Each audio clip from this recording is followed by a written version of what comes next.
of soaking my feet in a lake. When the fiery suns of soul's passions rain them into existence, several of them.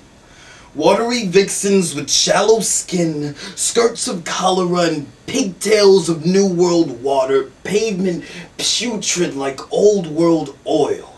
And they said to me, because of things like this, more died in the 10 years prior to 2004 than the amount of casualties due to armed conflict in the Second World War. So get your feet out of our drinking water. Pulling my feet out, I listened. And apparently, the CEO of Evian could save more African lives in one day than John Paul Akayusu of the Hutu. I learned that I, and you too, could make a difference. They showed me. Planting their seeds in the aquifer of our Earth's crust. And that is when I realized that water is the lifeblood of communities. Then went to Sudan and saw the mud pumping through the veins, supplying families with their morning cup of gross. Went to Indonesia and left with a dry tongue, like parchment. Except flaky paper need not avoid typhoid or the swelling of thyroids. Poor men march with inflated Adam's apples and boy throats that rise and fall like the stomachs of sickly puppies when they speak. They would stick out their chest as well, but they're too weak, so no longer attend rallies to rub against strangers. Attend rallies to raise the percentage of uncontaminated water being consumed by the poor. I yelled for them. Those unappreciated individuals, deprived of their pursuit of happiness and dehydrated of their health, the Robin Hood of New World water, I yelled for them. We can abate the water-related diseases that plague their drinking water and storm like hail, oh hail, the new beginning. Behold the suffering's end. Sallow skin soaked up their tears and they sadly smiled.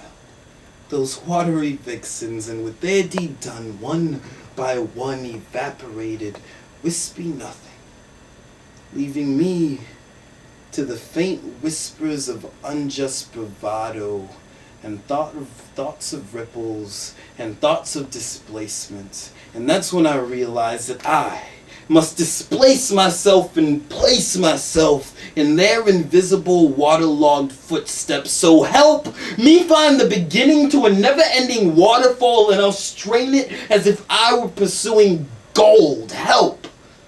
We'll be 49ers. We'll be an army. We'll be united. The children of New World water.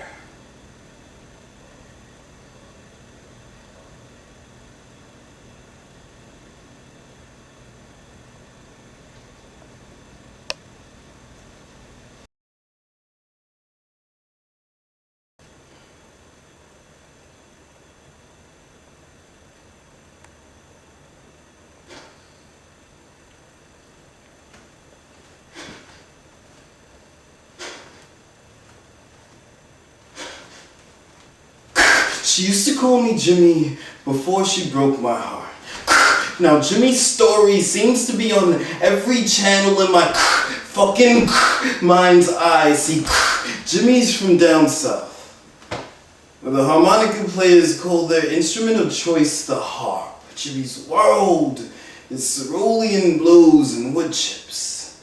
His feet always feel gravel beneath them. His breath ragged like the sails of pirate ships past, and his heart is always displaced from his chest and sitting in his hand, cold from the New York winters and silent. The wind blows behind him always, and Jimmy's heart blows. See, Jimmy's heart, Jimmy's harp, Jimmy's heart, Jimmy's harp has a broken E note. So when he hopefully plays, it sounds do, re, fa, sol, la, ti, do, si, di, F, G, A, B, C. There have been spottings of a legendary man. A man who lives up to the etymology of the word things to be read. A man like Bigfoot. A man like the Loch Ness Monster. A man like rumors of falling sky. And like these urban legends, claiming having seen him brings about snickers and ridicule. A man like UFOs that roams the dark streets of our empty, broken hearts. Do, re, fa, sol, la, ti, do. One woman named Millie, with a far from jubilant pattern of fragmented passion on her apple pie apron in Jamaica, claims that in her distress, with the loss of her begotten besottenness, with the scotch in her hand and hurt in her chest, she heard his calling. However, the media could not make sense of her comments on the sighting. She said, I heard him playing the sound of music.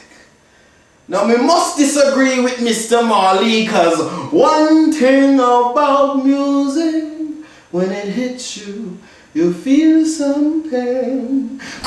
When later asked to elaborate on her comments on the sighting, she said, I heard him play the note me, flatten to the sound of pancakes. Me never heard an empty sound so solitude-like. Now Jimmy is just a lonely boy. And the music he plays through his broken harp fills his tear ducts with agony. Do, re, fa, sol, la, ti, do. Steely cold, with 7 gaping holes, his broken harp always lies in his palm. Cold from the New York winters and silent, the wind blows behind him always. And Jimmy's heart whistles.